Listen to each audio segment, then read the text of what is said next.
There's an interesting thing that happens when you divide two integers, and it might not be what you expect. The reason for talking about this is if you don't plan for the effect I'm going to talk about, you can actually see it in your animations. Things will look like they're jumping when they should be smooth.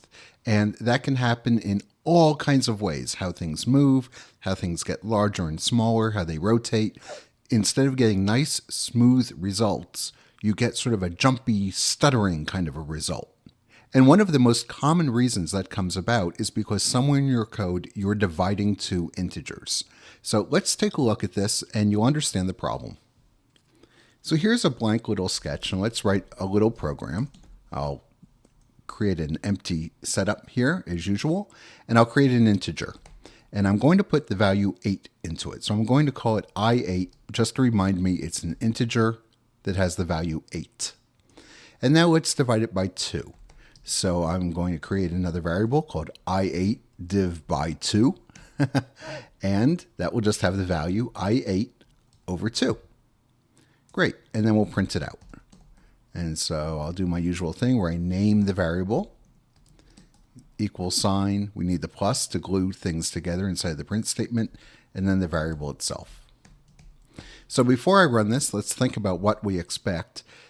I8 has the value 8. We're dividing it by 2, so we expect 8 divided by 2 to be 4.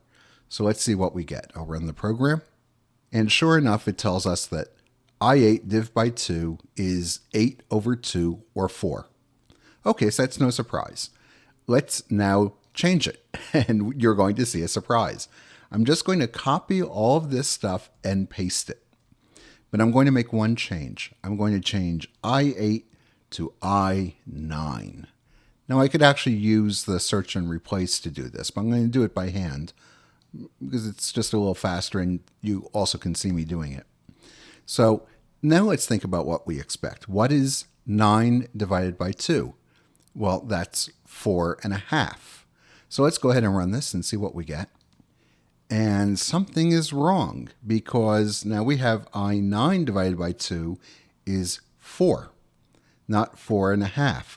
Well, if we were using this to make something grow smoothly or move, and we wanted it to have a size of 4.5 or a position of 4.5, but it was 4, it wouldn't be in the right place. So why are we getting 4 instead of 4.5? The reason is that we are dividing one integer by another, and processing has a special rule for that. It says when you divide an integer by an integer, the result is an integer. So 9 is an integer, no floating point value. 2 is an integer, no floating point value. 9 over 2, it computes that. That's 4.5. But it says, hey, an integer divided by an integer is an integer. So I just throw away the floating point value and you get 4. So we don't want 4 here. We want 4.5. So there are a few things we need to do. Now, the first thing is we have to change the variable we're storing this into to become something that can hold a floating point number. So I'll stop this program and I'm going to change the variable I9 div by 2 into a float. So now it can hold the value 4.5. The integer before couldn't, but now we can stick 4.5 into there. Well, does that solve the problem? Let's run it and find out. Nope, it doesn't. We do get a floating point output. Now our result is 4.0, so we're a little closer, but it's still wrong. It's 4.0. It's not 4.5. What's going wrong? Well, remember that I said an integer divided by an integer is an integer. So when it divides 9 by 2, it says, well, 9 over 2, that's 4.5. Throw away the half. Now I have a 4. And then it gets around to noticing, oh, I'm storing that in a float.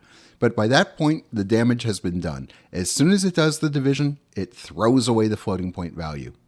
So we need to tell processing that at least one of the numbers in the division is a floating point number and not an integer. So I'm going to stop the program. And the easiest way to do that is to simply change the 2 into a 2.0. If I do that, processing says, okay, I'm dividing an integer, by a float. So that's 4.5. But because there was a float in there, I'm going to keep it as a 4.5. And then we stick that into a float.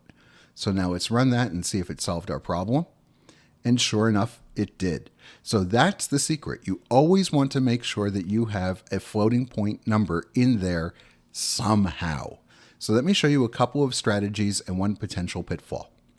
One strategy for getting a floating point number in there is if you actually have a number, just make it a floating point number.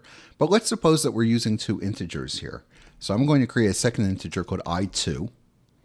And I'm going to replace my 2 with I2. So we know what's going to happen here. We're dividing an integer by an integer. We're going to get 4 again. So let's go ahead and run it to confirm that. And sure enough, we're getting back 4. So we have to change one of these things into a float. So there's a few things we can do. One way, of course, is simply to change I2 into a float. So if I did this, I probably want to call it F2, so let's do that.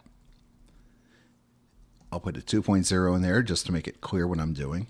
So now I have an integer divided by a float, and if I try that, I get 4.5. Beautiful. But let's suppose I didn't have that. For some reason, I knew I had just two integers. So let's go back and make this an integer again. Maybe I got someone else's code or I downloaded it from the net and I'm changing things around and the code has an integer divided by an integer. All we have to do is get a floating point value in there someplace. And here's the easiest way to do it. You'll see me do this all the time. I just multiply by 1.0. So somewhere in that whole thing, I9 times 1.0 divided by I2, there's a float. And as long as there's at least one float, processing says, oh, I don't have an int divided by an int, so I won't throw away the fractional part. In part 2, we'll run this program, and we'll see whether or not we get the floating point value 4.5 that we want.